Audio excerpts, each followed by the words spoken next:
चीनी का मूल्य 16 रुपये से घटकर 14 रुपये हो गया तो कितने परसेंट की कमी हुई? सर पुराना मूल्य क्या था? 16 रुपये, नया मूल्य क्या है? 14 रुपये। इनका अनुपात लिख लो। सर अनुपात क्यों लिख रहे हो?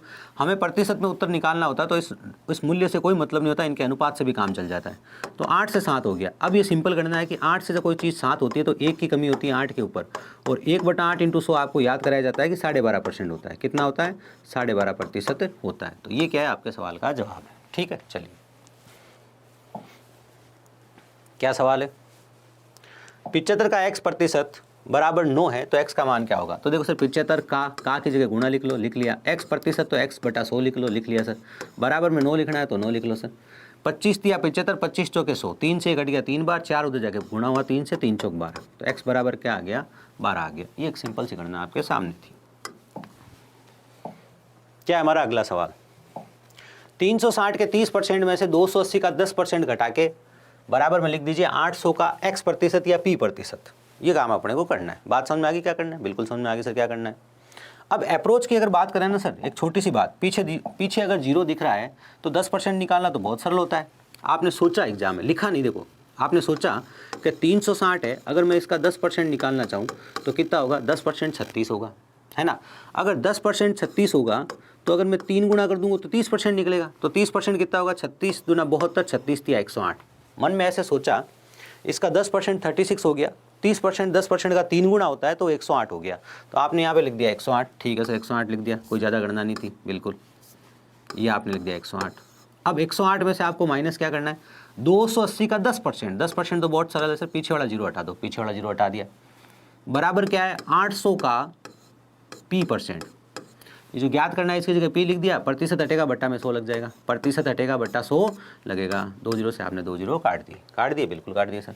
इसमें से घटाओगे 80 आ जाएगा, ये 8 आपका इधर बट्टा में आ जाएगा, तो p का मान कितना आ जाएगा? p का मान आपका 10 आ गया। तो 10 क्या आपके सवाल का जवाब है। इतना सिंपल सा काम आपको इसमें करना था। ठीक है, सबको याद रखिएगा, इस परसेंटेज को भी याद रखिएगा।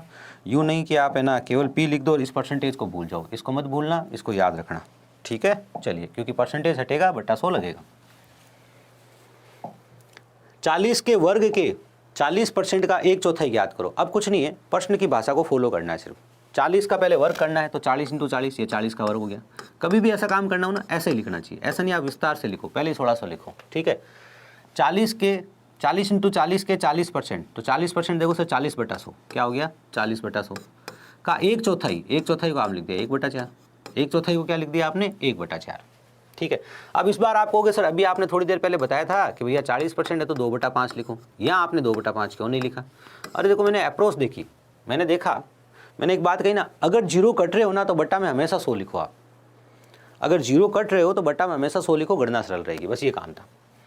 अब देखो सर 4 से तो आपका 4 कट गया बिल्कुल, और 2 0 से आपके 2 0 कट गए, 4 चौक 16, 160 बच गया आपका उत्तर। इतनी सिंपल सी कहानी है इसकी, है ना, ज़्यादा गणना थी नहीं इस सवाल में। तो आपने देखा कि पहले जिन लोगों ने सिलेक्शन ले लिया ना, कुछ स्टूडेंट्स है जो कांस्टेबल लेवल के, मैं किसी की देखो बुराई या तारीफ नहीं कर रहा हूँ, पर मैं एक बात बता रहा हूँ, कुछ बच्चे हैं जिन्होंने पिछले एग्जाम में सिलेक्शन लिया और वो इस एग्जाम में आके ज्ञान दे रहे हैं। मैं आपको स्पष्ट बता रहा हूँ, कुछ बच्चे जिन्होंने 4 साल पहले 5 साल पहले तो क्या किया, सिलेक्शन ले लिया, और वो अभी आके ज्ञान दे रहे कि मैंने सिलेक्शन हुआ, मैं नौकरी कर रहा हूँ, आप ऐसे पढ़ो, आप इस किताब को पढ़ो, आप इस किताब को फॉलो करो। तो उनको बोलो भैया आपके टाइम जो एग्ज़ाम का लेवल था ना वो अलग था, और हमारे टाइम जो एग्ज़ाम का लेवल है अलग है। ठीक है ना, तो आप ये जो पंचायती है ना, पंचायती कभी गलत नहीं होती, अच्छी पंचायती और बुरी पंचायती दोनों होती है। तो आपकी ये जो पंचायती है ना, इसका अगर एनालिसिस सही नहीं है ना तो ये गलत सलाह होगी बच्चों के लिए, गलत मोटिवेशन हो जाएगा। ठीक है ना, तो आप ये इधर उधर के मोटिवेशन से है ना थोड़ा सा बचने की कोशिश करें, और आप प्रयास करें कि बहुत अच्छी मेहनत करें आप। ठीक है ना, और देखिए पहाड़े याद करने, वर्ग याद करने, घन याद करने, घनमूल याद करने, ये जो चीज़ें हैं ना इनको आप कंठस्थ करके फिर मैदान में उतरिए। ठीक है, अगर युद्ध लड़ना है तो अच्छे से लड़िए, नहीं तो हारते हैं। और अगर अच्छे से लड़ेंगे, मेहनत साथ देगी, अच्छे कर्म साथ देंगे, माता पिता का आशीर्वाद साथ में होगा, तो आपको विजय मिलेगी। देखो विजय के लिए बहुत चीज़ें चाहिए, ध्यान रखना, है ना। यदि किसी संख्या का 45% 135 है, तो सर किसी संख्या बताई तो है नहीं कौन है संख्या, तो उस संख्या की जगह p लिख दो। तो क्या लिखोगे? p। तो p का 45%, p का 45% बराबर क्या है? 135 है। ये हमारा सवाल हमसे कह रहे हैं। ठीक है ना, किसी संख्या की जगह हमने क्या लिख दिया? p लिख दिया। P का 45% कितना है, 135 है। तो P का की जो जगह गुणा 45% मतलब 45/100 और बराबर में कितना है 135। बात समझ में आ गई? बिल्कुल आ गई। 45 से ये 3 बार कटेगा, 100 उधर जाएगा 3 और 100 का गुणा 300 आ जाएगा। तो P का मान कितना आ गया, P का मान 300 आ गया। ठीक है, चलिए। राजेश अपने वेतन का 15% मकान किराए पर, 35% भोजन पर, 20% बच्चों की शिक्षा पर व्यय करता है तथा शेष की बचत करता है। अगर उसकी बचत जो है वो 2250 रुपये प्रति माह हो तो उसकी आय कितनी है? ठीक है, चलिए। अब इस सवाल में हमेशा एक बात ध्यान रखिएगा, पहले तो हम सवाल को हल कर लेते हैं कि सर देखो 15%, ठीक है, प्लस देखो इसमें शेष वाला सवाल नहीं है, सिंपल सवाल है। अब शेष वाला सवाल क्या होता है ये आपको पता होना चाहिए, अगर आपने चैप्टर पढ़ा होगा तो पता होगा। तो इसीलिए मैंने कहा है कि प्रीवियस ईयर क्वेश्चंस का मतलब ये नहीं है। देखो दो तरह के स्टूडेंट्स होते हैं, सर मैंने पूरी पढ़ाई कर रखी है, मैंने पूरी तैयारी कर रखी है, पहले मैं प्रीवियस ईयर कर लेता हूँ फिर मैं इंपॉर्टेंट क्वेश्चन कर लूँगा। किसी बच्चे करने से मेरे को तो तैयारी जीरो से करनी है, तो पहले चैप्टर पढ़िए, जो आपको चैप्टर हम पढ़ाते हैं वो पढ़िए, फिर आप ये तैयारी कीजिए, है ना।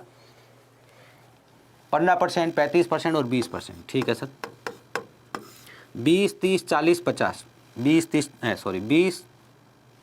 और 30, 50, 60, 70%, 70% खर्च हो गया। अब आप खुद बताइए कि अगर माना कि आय 100 है, जैसा कि हम हमेशा मानते हैं, उसका 70% खर्च हो गया तो बचत कितनी है? बचत 30% है, ठीक है ना। बिल्कुल सर।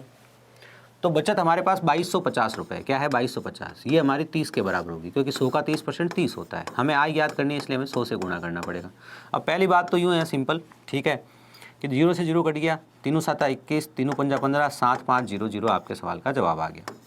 ऐसे सवाल में कई बार क्या करता है एग्जामिनर, आपको वार्षिक बचत भी वार्षिक आय भी पूछ लेता है। तो अगर एग्जामिनर आपसे ऐसे सवाल में, तैयार रहिएगा, है ना, अगर आपसे वार्षिक आय पूछ ले, क्या पूछ ले, अगर आपसे वार्षिक आय पूछ ले तो आप क्या करोगे, तो आप 7500 जो है उसको 12 से मल्टीप्लाई कर लोगे, ठीक है ना।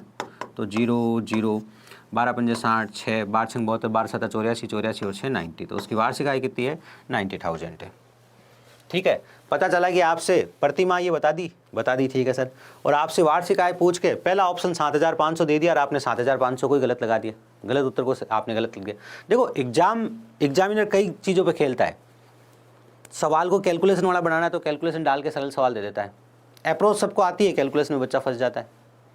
कई बार वो क्या करता है, बहुत सरल सवाल होता है, जैसे यहीं पे अगर वो लिख देता राजेश की वार्षिक आय बताओ और पहला ऑप्शन 7500 लिख देता ना, तो बहुत सारे बच्चे ध्यान नहीं देते और 7500 उत्तर सही कर देते। तो अब आपके दिमाग में हमेशा रहेगा कि सर ने कहा था वार्षिक पूछा है कि मासिक पूछा है, मासिक पूछा तो यहाँ से डायरेक्ट निकलेगा, लेकिन वार्षिक पूछा तो उसे फिर 12 से गुणा करना पड़ेगा, ठीक है। अच्छा, अगर वार्षिक पूछे तो 12 से गुणा आप डायरेक्ट भी कर सकते हो, ये भी ध्यान रखना। जरूरी नहीं है कि निकाल के आप गुणा करो, आप सीधा 12 से गुणा कर सकते हो अगर आपसे वार्षिक पूछा तो। यहीं पे एक स्कूटर का मूल्य 50,000 रुपये है, ठीक है। हर वर्ष 12% की कमी होती है, ठीक है। तो 2 वर्ष बाद इसका मूल्य क्या होगा? देखिए दो बातें हैं।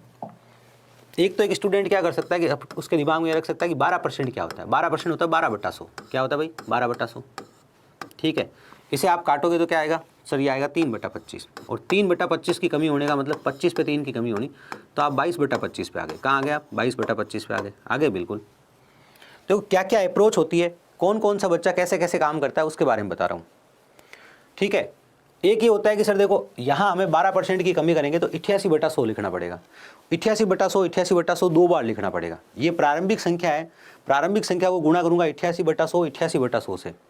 जब सर देखो मैं 88/100 से जब इसको गुणा कर रहा हूँ तो यहाँ 4 0 से 4 0 कट रहे हैं, तो मैं ये काम क्यों करूँ मैं ये काम? तो आपने नहीं किया। करते तो कोई फर्क नहीं पड़ता, करते तो सर क्यों फ़र्क नहीं पड़ता? अरे भाई करते तो यूँ फ़र्क नहीं पड़ता कि यहाँ जो है ना 25 आपका इनसे कट जाता, क्योंकि ये सरल आंकड़ा है। ये 25 को 2 बार आराम से काट सकता है, ठीक है ना। 25 को ये 2 बार आराम से काट सकता है। 25 × 50, 25 8 200, मुझे एकदम डायरेक्ट कटता हुआ दिख रहा है। तो क्या सर अगर इसी अप्रोच को आगे बढ़ाया जाता तो क्या होता? तो देखो ध्यान से सुनो, आप एक स्टूडेंट हो, आप हर अप्रोच पे काम करना चाहते हो। लो सर ये प्रारंभिक मूल्य लिख दो, लिख दिया सर। इसको आप गुणा करो सर 22/25 से, कर दिया। फिर आप इसे गुणा करो 22/25 से, कर दिया, बिल्कुल। एक बार वापस लिख लेते हैं, पीडीएफ वालों को भी ध्यान रखना पड़ता है।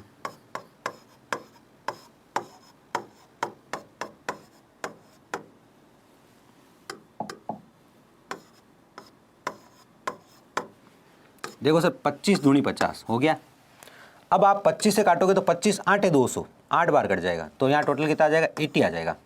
22 × 22 आपको याद कराया जाता है 484 आता है। कितना आता है? 484। और 484 को 80 से गुणा करने में ज़्यादा जोर नहीं आएगा। पीछे जीरो आ रहा है, पहली बात तो देखो ध्यान से, पीछे जीरो एक जगह ही है, तो यहीं पे कहानी खत्म हो जाती है ऐसे तो, ठीक है ना। आपको 22 × 22 भी करने की जरूरत नहीं होती। आप देखते हैं यहाँ पे 80 आया है, सब नीचे वाले कट गए, पीछे जीरो आएगा। पीछे जीरो वाला एक ही अंक है, मतलब एक ही संख्या पीछे जीरो वाली है। एग्जामिनर ने बहुत सरल सवाल दिया था इस हिसाब से देखा जाए तो, ठीक है ना। लेकिन हम थोड़ी गणना कर लेते हैं। 0 8 चौक 32, हासिल का 3, 8 8 64, 65 66 67, 6 8 चौक 32 और 6 38। ये आपका सवाल का जवाब आ गया इस तरीके से। अब कोई बच्चा कहे सर मैं तो ऐसा नहीं करता, तो क्या करता? तो सुनो ज़रा ध्यान से। कोई बच्चा ऐसे भी कर सकता था, सर मैं तो ऐसे ही करता, मेरे को ज़्यादा गणित में ज़्यादा इंटरेस्ट नहीं है, मैं तो ऐसे करता, गुणा 88/100, 12% की कमी कर देता और गुणा 88/100, है ना, बिल्कुल। अब सर 1 2 3 4, 1 2 3 4 कट गया। सबसे पहले इकाई के अंक की बात करी जाए, वैसे तो देखो यहाँ 8 है, यहाँ 8 है, 6 है, 0 है, लेकिन लक का गेम है, तो आपको सबसे पहले बताया गया है कि सबसे पहले तो आपको यूनिट डिजिट चेक करना है, नीचे वाले सब कट जाए तो। नीचे वाले सब कट गए सर, अब हम इकाई के अंक पे ही काम कर रहे हैं, ठीक है। 8 8 64, 4 आ गया, 4 5 20, तो इकाई का अंक 0 आ गया, तो यहीं पे आपका काम हो जाता। तो आपको इसको एक स्टेप भी आगे नहीं बढ़ाना पड़ता, यहीं पे आपका उत्तर निकल गया। एग्जामिनर ने सवाल दिया है लेकिन गणना नहीं दी है, आपको गणना एकदम सिंपल दी है। बात समझ में आ गई होगी। और कोई कहे नहीं सर अगर ये नहीं होता तो, अगर ऐसा नहीं होता तो, अगर इकाई का अंक 0 एक जगह नहीं होकर 2 जगह होता तो फिर क्या करते? तो फिर 88 को 88 से गुणा करके फिर हम 5 से गुणा कर लेते।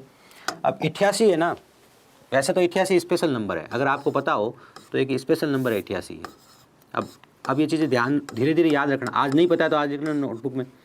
88 ऐसी संख्या है, इसका वर्ग करने से 7744 आता है। और ऐसा केवल एक 100, अगर 100 तक के आपके सभी नंबर्स का आप स्क्वायर चेक करोगे ना, तो एक ही ऐसा नंबर है जिसमें 2 बार संख्या रिपीट हो रही है कि 7 7 4 4, ऐसा केवल और केवल ये एक नंबर है, ओनली वन नंबर। तो ये स्पेशल नंबर है, और स्पेशल नंबर के ऊपर क्या करते हैं एसएससी वाले, दिल्ली पुलिस वाले, ये एग्ज़ाम में ऐसे सवाल ज़्यादा बनाते हैं। फिलहाल तो आपके एग्ज़ाम में भी काम आ गया कि आपको स्पेशल नंबर के तहत अगर याद होता कि ये 7 7 4 4 है तो आपकी गणना सरल हो जाती। नहीं तो आप 88 का 88 से गुणा करने के 2 तरीके हैं। एक तो 88 का वर्ग निकालने का एक तरीका है कि 100 से 12 दूर है। 88 100 से कितना दूर है? 12 दूर है। -12 -12 -12 कितना हो गया? प्लस का 144 144। ये आपको मेथड पता होगा, कैलकुलेशन सीरीज में सिखाया था मैंने। 88 में से आप 12 घटाओगे तो कितना बन जाएगा सर? 76 बन जाएगा। यहाँ पे आप 2 ही लिख सकते हो, एक आगे आ जाएगा 77 और 44, ये आ गया आपका। अगर यहाँ भी आपका मामला नहीं सेट हो रहा है तो 2 संख्याओं का गुणा करना भी कैलकुलेशन सीरीज में सिखाया गया है। 2 अंकों की 2 संख्याओं का गुणा कैसे करते हैं? ऐसे करते हैं। 8 8 कितना हो गया? 64। हासिल का कितना हो गया? 6। 8 8 64, 8 8 64, 64 64 कितना हो गया? 128। 128 और 6 कितना हो गया? 134। हासिल लग गया 13। 8 8 64, 64 और 13 कितना हो गया? 77। ठीक है। और ये भी नहीं बैठे तो फिर वो तो पता ही होगा ना, जो बचपन में आपके गुरुजी ने आपको और हमारे गुरुजी ने हमारे को सिखाया है, ऐसे करके, है ना। 8 8 64 6, 8 8 64 और 6 कितना हो गया? 70। यहाँ लगाया क्रॉस। 8 8 64 6, 8 8 64 और 6 70। धीरे बोल रहा हूँ, कोई सुन नहीं ले ना कि क्या चल रहा है क्लास में। ये लीजिए। अब ये मत बोलना कि सर आपने बताया नहीं। 4 तरीके बता दिए 88 गुणा करने पर। अब इसको 5 से गुणा तो आपको करना ही पड़ेगा। अब यूँ नहीं सर मैं 5 से गुणा नहीं करूँगा। ठीक है, चलिए। फिलहाल तो हम अप्रोच की बात कर रहे थे, तो एक और अप्रोच क्या थी? सर इतनी सारी अप्रोच क्यों बता रहे हो, हम कंफ्यूज हो जाएंगे। कोई कंफ्यूज नहीं हो गया आप। क्या आपको चक्रवर्ती ब्याज नहीं पढ़ना है? चक्रवर्ती ब्याज जैसा हार्ड टॉपिक आपको नहीं करना है। वहाँ फिर आपको अप्रोच अगर यहाँ सीख के नहीं जाओगे, सरल टॉपिक में अगर आप अप्रोच सीख के नहीं जाओगे तो भारी फिर टॉपिक में तो आप क्या ही कर लोगे। चक्रवर्ती ब्याज में आपको एक बात सिखाई जाती है कि देखो 12% की कमी होती है ना। पहली बात तो आप 12% को अपने लिखते हो 3/25, वो आप 100/100 लिख के देख लो। लिख लिया तो आप 25 से 22 पे पहुँच गए। 25 से आप कहाँ पहुँच गए? 22 पे पहुँच गए।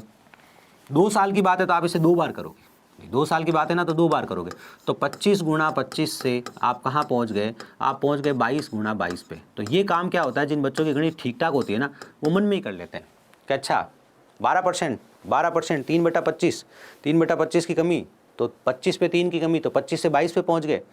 2 साल है तो 25 × 25 से 22 × 22 पे पहुँच गए। ठीक है, बिल्कुल।